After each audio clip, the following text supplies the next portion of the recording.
نبينا محمد عليه الصلاة والسلام كما في مسلم يقول المؤمن القوي أنكارا عند مؤمن تكلكو منا ويعمارا قلبتو يفرد أما مؤمن خير يتشالن وأحب إلى الله الله مزند يبلت يتوددنو من المؤمن الضعيف دكما كهونو مؤمن وفي كل خير ሁለቱም ዘንድ መልካም አላል ግን ደግሞ የበለጠ አላህ ዘንድ የተወደደው የተመረጠው አካሉ ጠንካራ የሆነ ኃላፊነት ለመሸከም የሚችል የህይወቱ ጣውረድን ማለፍ የሚችል ሙእሚን ነው ይሉናል ነብዩ አለይሂ ሰላቱ ወሰለም ገለጻቸውም ጥልቅ ነው አሐብ አፍዓሉ ተፍዲል እንለዋለን አጠንክረው ከፍ አድርገው ነው የገለጹት ጠንካራ ሙእሚን ተክለቁ መና ያማረ ስፖርታዊ የሆነ አንድ ሙእሚን ከደካማው ከሰነፉ የበለጠ አላህ ዘንድ የተወደደ ነው አላሁ ሱብሓነሁ ወተዓላ ቁርአን ላይ ሙእሚናንን ለወደፊት ለሚገጥማቸው ችግርና ስንክሳር ራሳቸውን እንዲያዘጋጁ ቁርአን ላይ ያሳስባል ወአዕዱ ለሁም ማስተጣዕቱም ሚን ቁዋ ከኃይል በኩል ምትችሉትን ያህል ተዘጋጁ ከዝግጅቱ ውስጥ يقول ابن عاشور في تفسيره አንደኛው አካላዊ ብቃት ነው ሙእሚን ተክለቁ መናው ያማረ ጡንቻው የፈረጠመ ኃላፊነትን መሸከም የሚችል የህይወትን ውጣ ውረድ ስንክሳር ማለፍ የሚችል የሸሪዓውን ድንጋጌዎችን በብቃት መተግበር የሚችል እሱ ነው አላህ ቁርአን ላይ የጠቀሰው ሙእሚን ወአዕዱ ለሁም ተዘጋጁ ማስተጣዕቱም ሚን ቁዋ ከኃይል በኩል ራሳችሁን አደራጁ ሌላውን ለመንካት አይደለም ቱርሂቡነ ቢ አዱው ወላሂ ወአዱወኩም የሚተናኮልህ በክፉ ሚያይ ካለ ማትደፈር ሆነ ትታየዋለህ ጠንካራ ቆመና ያለውን ሰው በእርግጠኝነት ሞባይል ቀምተው ታይሮጥ አሳዶ እንደሚይዛቸው ስለሚያውቁ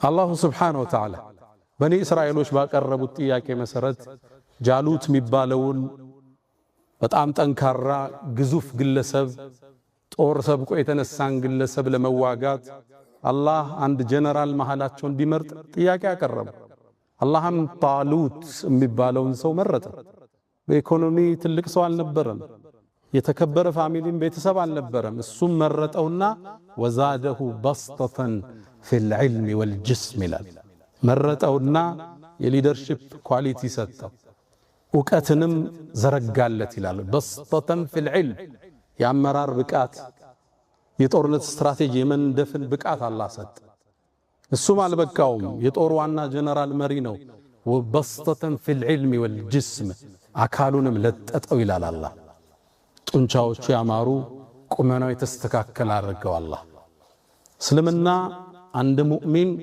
ለወደፊት ለሚገጥሙት የህይወት ኃላፊነት ጠንካራ የሆን ዘንድ ይፈልገዋል ትጉ ንቁ አስተዋይ ፈጣን አክቲቭ የሆን ዘንድ እስልምና በእምነቱ አስተምሮቹ ላይ በተደጋጋሚ ቀስቅሷል ነብዩ አለይሂ ሰላቱ ወሰለም ما يصيب المسلم أو مؤمنا من نصب ولا وصب عند مؤمن እኮ የሚያገኘው ድካም ካለ ወንጀሉ ከሚጠረግለት አንዱ መንገድ ነው አሉ ዑለማዎቹ ምን አሉ ሰውየው አካላዊ እንቅስቃሴ ሲያደርግ የሚወጣው ላብ የሚያገኘው ድካም ወንጀል ከመጠረጊያዎቹ ውስጥ አንዱ ነው ምን ነው ነصብ ተብሏል የትኛውም አይነት ድካም በስራ ይድከም በስፖርት ይድከም አላህ ዘንድ ወንጀል የሚታበስለት የህይወት መስመር ውስጥ ነው ያለ እስልምና አንድ ሙእሚን ጠንካራ ይሆን ዘንድ ተክለቁመ ነው ያማረ ይሆን ዘንድ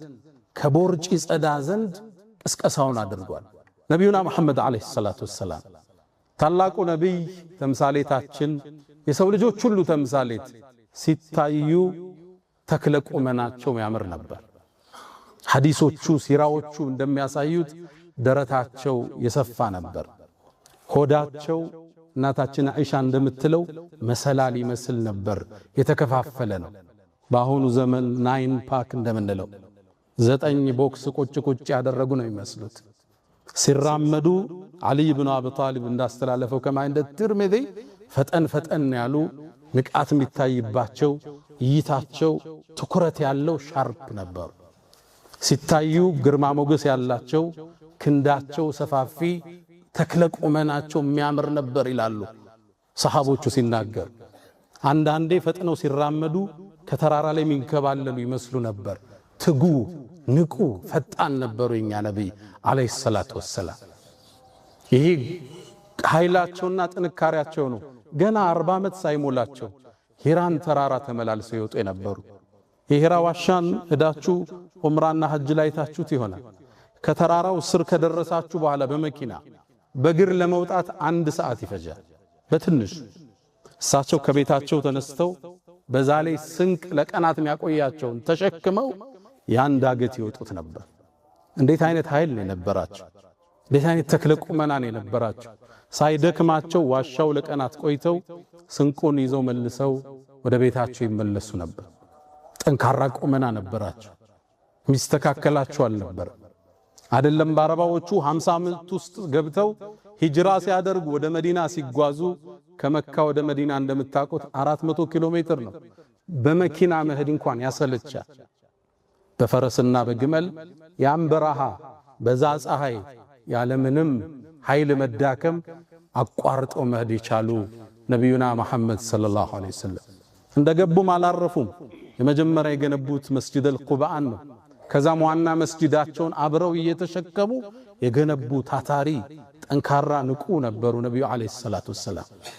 ሐታ ገዝወቱ ኸንደቅ ትልቁ ዘመቻ እስልምናን አንዴ ለማጥፋት በዘመቱበት ጉዞ ላይ ጉድጓድ እየቆፈሩ ሰሃባዎቹ አለት ድንጋይ ሲገጥማቸው መጠው ልባት ባንድ መዶሻ የሰጡት የኛው ነብይ ረሱሉል ሁዳ ሰለላሁ ዐለይሂ ወሰለም ናቸው።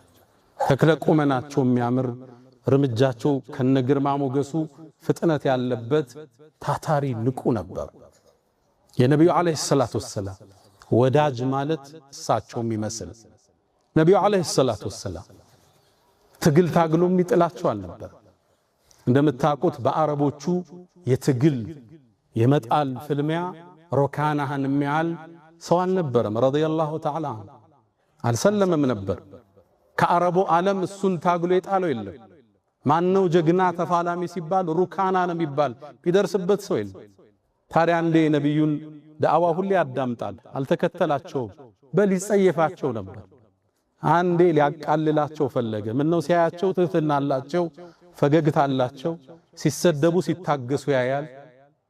ወአዕሪድ ዐኒል ጃሂሊን ተብለዋል። ወኢዛ ኻተበሁሙል ጃሂሉነ ቃሉ ሰላማ፣ ሰላም ፈጥረው ነው የሚያልፉት። ይሄ ደግነታቸው ሰነፍ እንደሆኑ ገመተና አንተ መሐመድ አላቸው። አቤት አሉት። እንስኪኔና አንተ እንፋለም ትግል ግጠመኝ አላቸው። እሱ የጠበቀው እኔ ቅርታህን ብለውት እንዲያልፉ ነበር። ደግሞ ገጥመህኝ ከጣልከኝ 100 ፍየልና በግ እሰጥሃለሁ አላቸው።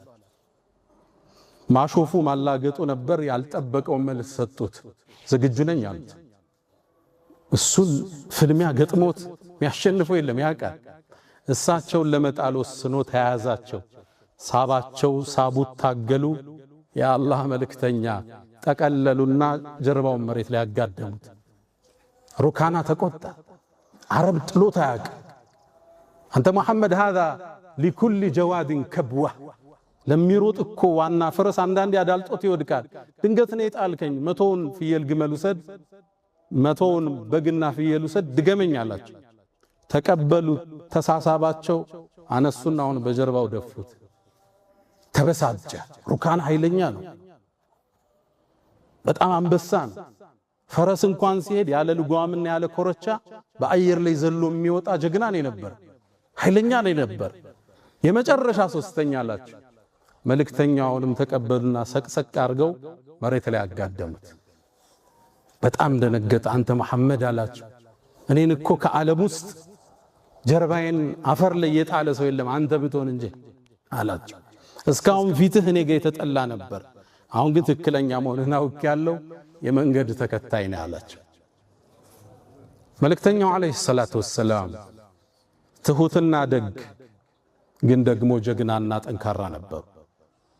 ሩጫ ላይ የሚስተካከላቸው የለም። የፈረስ እሽቅድድም ላይ የሚረታቸው የለም። ሰሃባዎችን በዚህ ነበር ያነጿቸው። ዝም ብለው አይደለም ዓለምን የከፈቱት። የአውሮፓን የፐርሻን ኢምፓየር በአንድ ድባቅ መተው በ23 ዓመት ውስጥ ትልቁን ኢምፓየር ያቆሙት ዝም ብለው እንዳይመስል ጠንካሮች ነበሩ። በረሃን የማቋረጥ አቅም ነበራቸው። ተራራን የመውጣት ሰይፍን የመሸከም ጠንካሮች ነበሩ ሰሃባዎች። በስፖርት አንጸዋቸዋል መልእክተኛው አለይሂ ሰላቱ ወሰላም።